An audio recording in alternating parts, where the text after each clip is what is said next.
I would like to move into the closing remarks. I think everybody has heard a lot about hydrogen research and innovation, about the status of our program, and I think it was a very rich program yesterday, today, and I would like to really try to wrap up a bit what happened in these 2 days, and of course in the past year.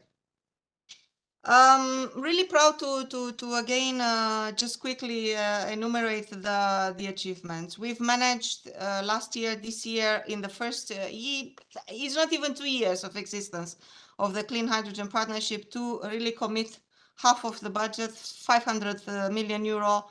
We are in the process of signing more than 70 projects. It's a huge increase of our portfolio of projects, including more than 10 valleys for about 150 million, including the academy, to put the skills in practice and to start up with these strategic research challenges, long-term research that you just heard about. We are putting in place more and more sustainability, circularity by design measures into the program, into the project. We are again putting the grounds for new next generation of products, and of course with the aim to keep Europe competitive and leadership when we talk about hydrogen technologies. Of course, we have also had the challenge of working in synergies, in particular, not only with the other sectors when we talk about end users, and we've put in place bilateral agreements, memorandum of understandings, letter of commitments, either with, for example, with our colleagues in the clean aviation, or maybe with the colleagues in the waterborne partnership, or maybe with the colleagues in the Euromet when we talk about metrology. But also with the colleagues in the Innovation Council when we talk about low TRL again and other routes that we do not miss any possibilities to produce renewable hydrogen in Europe. But we also put in place with these innovative business models, such as the valleys. We started only a bit at the surface to work in synergies with the local regional actors when we talk about the funding, because that we started years back. But we see challenges when we talk about financing investment decisions. And we've heard yesterday in the Hydrogen Valley session, even from our consultant, from Roland Berger, when talking about the valleys around the world. And we also heard through the study of the IEA recently that only 7% of the projects on hydrogen around the world have reached the financing investment decision stage. So imagine the challenges we have when we talk about flagship projects, demonstration projects, valleys, in putting the funds together centrally by us, for example, with the local regional funds. But we also have to keep an eye continuously on industrialization. We have to help our private members. We heard about standards. We heard about our role in pre-normative research. We have to produce facts and to input into not only into policy but into new development of standards, European or even international.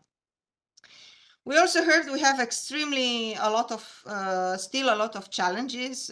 We develop technology, it's not an easy job, we know very well, and that the performance has to improve continuously with the next generation of products. The fact that we, with the predecessors, with the FCH1, with the FCH2, we brought products into the market. We tested them, we validated them, and some of them are even commercially available. It doesn't mean we finish the job. These technologies could be further improved, could go into the several other generation of products, second, third, fourth. We need to continue to contribute, and we heard yesterday again from the Commission to show our added value in working on reducing the cost of hydrogen. We need to be able, with the development of, again, better performance technologies, reduce the cost of production. Although we know that 2/3 of it depends on the cost of electricity when we talk about electrolysis. But we can also maybe contribute to the cost of delivery of hydrogen, so cost at use, through the different technologies of distribution and even storage. We need to work on skilling and reskilling people. I mentioned we are putting in place the academy. We will work in synergies with Erasmus Plus projects, but I think we also need to continue to talk to the member states, because if we talk about the hundreds of thousands of skilling and reskilling of people, I think we need to work together with, again, with the countries, with the nations, with the member states. We need to continue working on regulatory aspects. I mentioned the pre-normative research, but I think we also need to continue working on safety. You heard recycling, sustainability. We need to continue to reduce our dependency on critical raw materials. You heard platinum, but we know also that iridium may be a problem. We know we may have a problem with the PFAS, with the plastics that are in our PEM electrolyzers or fuel cells, and with a potential ban of it. This is probably where we also have to continue talking with our international partners. If that will be a problem, an issue, I think we have to work together internationally. Another issue that may become an issue, in fact, could be the water availability. We know there are several studies, but we will need to work together, even with our colleagues in the Joint Research Center. You heard them yesterday, to see if we will ever have a problem with the water availability in Europe. And then with that, enumerating all the things that we are working on, or maybe we have to continue working on, I can only try to say that we are more than committed here in Brussels, in the program office, to work on all these issues. I think the hydrogen sector can count on us, can count on our contribution, not only to develop the technologies, but to offer a solution to many other aspects along the technologies, like I just enumerated them. And you can count on me, you can count on my team.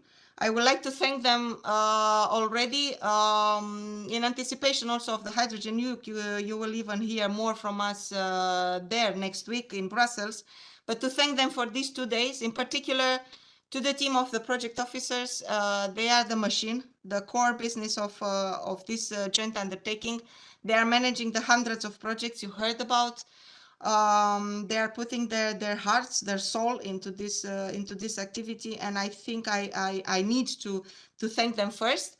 But then I would like to join them and thank to the knowledge management team. They are behind all the numbers, all this analysis that you have seen us presenting to you. To the communication team, they are the ones who made all this event a reality, and they are continuously helping us on all the channels that you see. They are behind that. And of course, not to forget the other part of the joint undertaking, all the colleagues supporting us with the finance, with the legal, with the IT, with everything else. And would like to really thank them for the effort every day. I have to say, I'm extremely happy and lucky somehow to have such a resilient team. And again, thank to all of them. I would like to thank to our members. You heard them yesterday, you heard them today. They are really happy with our work. They don't see a hydrogen sector without a joint undertaking, without a partnership, and I'm really happy to hear that every day. And with that, I would like to close. Thank also to the support, to the technical team behind this, to our contractors, and invite you again. Do not forget to join us next week in the Hydrogen Week, and in particular to our awards. We will again like to give an honorific yeah, award to the best success story, the best innovation. We will identify the best project in outreach, in communication, and of course the best value of the year. So with that, thank you very much. Thank you to you, to the audience, for staying with us for 2 days. And yeah, looking forward to see you again next year when we will present again the status of our program, the achievements, the advances, and to see you, of course, even sooner next week in Brussels. Thank you very much. Goodbye.